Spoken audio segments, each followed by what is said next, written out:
Hello friends, ഞാൻ സയസ് ചെയ്യുന്നത്. അപ്പോൾ പുതുപുത്തമ്പഴേക്ക് എല്ലാവർക്കും സാധനം. അപ്പോൾ നമ്മളെന്ന് പറഞ്ഞാൽ അടിപൊളി ഗെയിം കാണിച്ചു തന്നെയാണ്. അപ്പോൾ നിങ്ങൾ തമ്പനിയിലൊക്കെ ഉണ്ടാവില്ല, ഇപ്പോൾ അടിപൊളി ഗ്രാഫിക്സ് ഉള്ളൊരു ഗെയിം ഞാൻ ഈ ഒരു സൈസിൽ മൊബൈലിൽ ഇതുവരെ കണ്ടിട്ടില്ല. കാരണം അത്രയധികം അടിപൊളി ഗ്രാഫിക്സ് ആണ്. അതായത് താറോക്സ് അങ്ങനെ കുറച്ച് വണ്ടികളാണ് ഈ ഒരു ഗെയിമിലുള്ളത്. പക്ഷേ ക്വാളിറ്റി എന്ന് പറഞ്ഞാൽ രക്ഷയില്ലാത്ത ക്വാളിറ്റിയാണ്.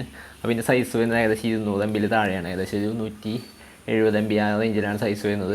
അപ്പോൾ ഞാൻ ജസ്റ്റ് ഒന്ന് ഡൗൺലോഡ് ചെയ്തൊന്ന് വെറുതെ ജസ്റ്റ് ഒന്ന് കളിച്ച് നോക്കാമെന്ന് വെച്ച് ഡൗൺലോഡ് ചെയ്തതാണ്. അപ്പോൾ കളിച്ചപ്പോൾ എനിക്ക് നല്ല രീതിയിൽ ഇഷ്ടപ്പെട്ടു. അതാണ് നമ്മൾ ഈ ഒരു വീഡിയോ ചെയ്യുന്നത്. അപ്പോൾ ഈ ഒരു വീഡിയോയിൽ എനിക്ക് ഏറ്റവും ഇഷ്ടപ്പെട്ട ഒരു ഗെയിമാണ് ഞാൻ കാണിച്ചു തരാൻ പോകുന്നത്. അതായത് ഏറ്റവും ക്വാളിറ്റിയുള്ള ഏറ്റവും അടിപൊളി ഗെയിമാണ്. അപ്പോൾ ആ ഒരു ഗെയിം ഏതാണ് ഞാൻ ജസ്റ്റ് കാണിച്ചു തരാം. അപ്പോൾ അതെങ്ങനെ ഡൗൺലോഡ് ചെയ്യണം. അപ്പോൾ അതിൻ്റെ ചെറിയൊരു ഗെയിം പ്ലേ ആണ് നമ്മളിന്ന് വീഡിയോയിൽ കാണിച്ചു തരുന്നത്. ആ വീഡിയോയിൽ കളിക്കുന്ന ചാനൽ ആദ്യമാണെങ്കിൽ ചാനൽ സബ്സ്ക്രൈബ് ചെയ്യുക, തൊട്ടടുത്തുള്ള ബെല്ലൈക്കൺ അത് നോട്ടിഫിക്കേഷൻ അപ്ലൈ നമുക്ക് ഞാൻ വീഡിയോയിലേക്ക് പോകാം. അപ്പോൾ അതേ ഞാൻ ഗെയിം ജസ്റ്റ് ഓപ്പൺ ചെയ്തിട്ടുണ്ട്. അപ്പോൾ ഇതേപോലെ ഓപ്പൺ ആയിട്ട് വരും. അപ്പോൾ ഓപ്പൺ ആകുമ്പോൾ ഇതേപോലെ ഒരു ഇൻ്റർഫേസിലാണ് കാണുക. അപ്പോൾ ഇതാണ് നമ്മുടെ വണ്ടി, ഞാൻ നേരത്തെ പറഞ്ഞ താറോക്സ്. അപ്പോൾ ഇതിൻ്റെ ഫുൾ സംഭവങ്ങളൊക്കെ ഞാൻ ഓപ്പൺ ചെയ്തിട്ട് കാണിച്ചു തരാം. അപ്പോൾ ഇവിടെ വെഹിക്കിൾസ് എന്ന് പറഞ്ഞൊരു സെക്ഷൻ കാണാം. അപ്പോൾ എടുത്തതിന് ശേഷം ഇതിലുള്ള വെഹിക്കിൾസ് കാണിച്ചത്. ഇതിലാകെ 2-3 വെഹിക്കിൾസ് ഉള്ളൂ.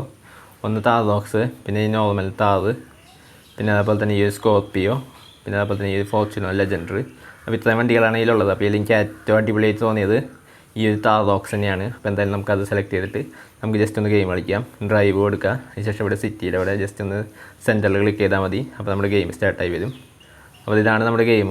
അപ്പോൾ ഞാൻ ആദ്യം തന്നെ വണ്ടി ജസ്റ്റ് കാണിച്ചു തരാം. അപ്പോൾ ഇതിൽ ഏറ്റവും അടിപൊളിയായിട്ട് എനിക്ക് തോന്നിയ സംഭവം എന്ന് പറഞ്ഞാൽ ഈ വണ്ടികൾ തന്നെയാണ്. വണ്ടികളുടെ ആ ലുക്ക് ശരിക്കും നമുക്ക് വണ്ടികൾ കാണുന്ന പോലെ തോന്നും. അപ്പോൾ ഞാൻ ജസ്റ്റ് ഒന്ന് ഓടിക്കുകയാണ്. പിന്നെ അതുപോലെ തന്നെ അതിൻ്റെ ഇൻറ്റീരിയർ കാണിച്ചു തരാം. ഇൻറ്റീരിയറാണ് അടിപൊളി സംഭവം. HT അടിപൊളിയാണ്. അതേപോലെ തന്നെ ഇൻറ്റീരിയർ. അപ്പോൾ ഇതാണ് ഹെഡ്ലൈറ്റൊക്കെ ശരിക്കും ഹെഡ്ലൈറ്റ് കത്തുന്ന പോലെ നമുക്ക് തോന്നും. ഇതിൽ ഗെയിമിലാണെന്ന് തോന്നില്ല. അപ്പോൾ ഇതാണ് ഇൻറ്റീരിയർ വരുന്നത്. ഇൻറ്റീരിയർ എന്ന് പറഞ്ഞാൽ രക്ഷയില്ലാത്ത ക്ലാരിറ്റിയിൽ ചെയ്തിട്ടുണ്ട്. നല്ല അടിപൊളി ഇൻറ്റീരിയറാണ്. ശരിക്കും നമ്മുടെ താറോക്സിൻ്റെ ഉള്ളിൽ ഇരിക്കുന്ന പോലെ തോന്നും. അപ്പോൾ എന്തായാലും നമുക്ക് ജസ്റ്റ് ഒന്ന് ഓടിക്കാം. അപ്പോൾ ഈ ഒരു രീതിയിൽ ജസ്റ്റ് സ്റ്റിയറിംഗ് ഇരിക്കുക. അപ്പോൾ ജസ്റ്റ് ഒന്ന് ഓടിക്കാം. നമുക്ക് പുറത്തത്തെ ഈ ഒരു ടയറിൻ്റെ മാത്രം വ്യൂ ഒക്കെ നമുക്ക് കിട്ടും. ഇതേപോലെ താറോക്സ് എന്നൊക്കെ എഴുതിയതിൻ്റെ ക്ലാരിറ്റി ഒക്കെ നമുക്ക് നോക്കിയാണ്. നല്ല അടിപൊളി ക്ലാരിറ്റി, എനിക്ക് നല്ല രീതിയിൽ ഇഷ്ടപ്പെട്ടത്. അപ്പോൾ ജസ്റ്റ് ഞാൻ ഈ ഒരു വ്യൂ ഇട്ടിട്ട് ഒന്ന് ഓടിച്ച് നോക്കുകയാണ്. സൗണ്ട് നിങ്ങൾക്ക് കേൾക്കണ്ടാവില്ല, ഞാൻ ജസ്റ്റ് മൈക്ക് കണക്ട് ചെയ്തിരിക്കുന്ന അതിനാണ്. അപ്പോൾ എന്തായാലും എനിക്ക് നല്ല രീതിയിൽ ഇഷ്ടപ്പെട്ടു. അതിൽ അടിപൊളി മുകളിൽ സൺറൂഫ് സംഭവങ്ങളൊക്കെ കൃത്യമായിട്ട് നമ്മുടെ വണ്ടിയിലുള്ള പോലെ എല്ലാ സംഭവങ്ങളും കാണാൻ പറ്റും. അപ്പോൾ ഇനി ഞാൻ ജസ്റ്റ് ഈ ഒരു ഫോർച്യൂണർ ലെജൻഡറും കൂടി ഒന്ന് ആഡ് ചെയ്തിട്ടൊന്ന് ജസ്റ്റ് ഒന്ന് എടുത്ത് കാണിച്ചു തരാം. അപ്പോൾ ഇതാണ് നമ്മുടെ ഫോർച്യൂണർ ലെജൻഡറും. അപ്പോൾ അതും നല്ല രീതിയിൽ ലുക്കുണ്ട്. അപ്പോൾ ഇതിൽ അത്യാവശ്യം ക്ലാരിറ്റി ഉണ്ട്.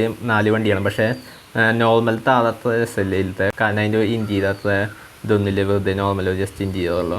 പക്ഷേ ഈ താറോക്സും ഈ ലെജൻഡറൊക്കെ അടിപൊളിയാണ്. ഇൻറ്റീരിയർ കാണിച്ചു തരാം. ഇതാണ് ഇൻറ്റീരിയർ വരുന്നത്. ശരിക്കും നമ്മുടെ ഫോർച്യൂണർ ലെജൻഡറിൻ്റെ ഉള്ളിൽ കയറി ആ ഒരു ഫീൽ കിട്ടും. അപ്പോൾ ഇതിൽ നമുക്ക് ഓടിച്ചു പോകാം. അപ്പോൾ ഇങ്ങനെ ഇഷ്ടംപോലെ വ്യൂകളുണ്ട്. അപ്പോൾ ഇതാണ് നമ്മൾ മെയിനായിട്ട് വയ്ക്കുന്ന വ്യൂ. അപ്പോൾ ഇതാണ് നമ്മുടെ സ്കോർപ്പിയോ വരുന്നത്. സ്കോർപ്പിയോയുടെ ലുക്ക് ഇതാണ്. അത്യാവശ്യം അടിപൊളിയായിട്ട് ചെയ്തിട്ടുണ്ട്. അപ്പോൾ ഇതിൻ്റെ ഇൻറ്റീരിയർ ജസ്റ്റ് ഒന്ന് പെട്ടെന്ന് കാണിച്ചു തരാം. അപ്പോൾ ഇതിൻ്റെ ഇൻറ്റീരിയർ വരുന്നത് ഈ ഒരു രീതിയിലാണ്. ഇതിൻ്റെ ഇൻറ്റീരിയറും അത്യാവശ്യം അടിപൊളിയാണ്. പക്ഷേ ഗ്ലാസ് കുറച്ച് ടിൻറ്റഡാണെന്ന് തോന്നുന്നു. കുറച്ച് ബ്ലാക്ക് ആയിട്ട് കാണുന്നുണ്ട്. അങ്ങനെ ഒരു സംഭവം മാത്രമുള്ള ബാക്കിയെല്ലാം അടിപൊളിയായിട്ട് ചെയ്തിട്ടുണ്ട്. അപ്പോൾ എന്തായാലും ഈ ഒരു ഗെയിം എനിക്ക് നല്ല രീതിയിൽ ഇഷ്ടപ്പെട്ടു. അപ്പോൾ എന്തായാലും നിങ്ങൾക്ക് താറ്, ലെജൻഡർ, സ്കോർപ്പിയോ ഒക്കെ ഇഷ്ടമാണെങ്കിൽ എന്തായാലും ജസ്റ്റ് ഈ ഒരു ഗെയിം ഒന്ന് ട്രൈ ചെയ്ത് നോക്കാം. അപ്പോൾ ഈ ഒരു ഗെയിമിൻ്റെ പേര് ഏതാണെന്ന് കാണിച്ചു തരാം. പ്ലേ സ്റ്റോറിൽ ചെന്നിട്ട് അപ്പോൾ പ്ലേ സ്റ്റോറിൽ ചെയ്യുന്നതിന് ശേഷം കാർ സിമുലേറ്റർ ഇന്ത്യ എന്ന് അടിച്ചാൽ ഇവിടെ ഈ ഒരു ഗെയിം വരും. ഇന്ത്യൻ കാർ സിമുലേറ്റർ എന്ന് പറഞ്ഞിട്ട്. അപ്പോൾ ഇതാണ് നമ്മുടെ ഗെയിം, ഇന്ത്യൻ കാർ സിമുലേറ്റർ എന്നാണ്. ടോറൻറ്റ് സ്റ്റുഡിയോ എന്നാണ് അതിൻ്റെ ഉണ്ടാക്കിയ കമ്പനിയുടെ പേര്. അപ്പോൾ ഇതാണ് ഇതിൻ്റെ റേറ്റിംഗ് 3.7 ഉള്ളൂ. പക്ഷേ എനിക്ക് നല്ല രീതിയിൽ ഇഷ്ടപ്പെട്ടു. അപ്പോൾ എന്തായാലും ജസ്റ്റ് ഒന്ന് എല്ലാവരും ഒന്ന് ഈ വണ്ടികളൊക്കെ ഇഷ്ടമാണെങ്കിൽ ജസ്റ്റ് എന്തായാലും ഒന്ന് ട്രൈ ചെയ്ത് നോക്കാം. അടിപൊളി ഒരു ഗെയിമാണ്. അപ്പോൾ അത്രയും ഉള്ളതാണ് നമ്മുടെ ഇന്നത്തെ വീഡിയോ.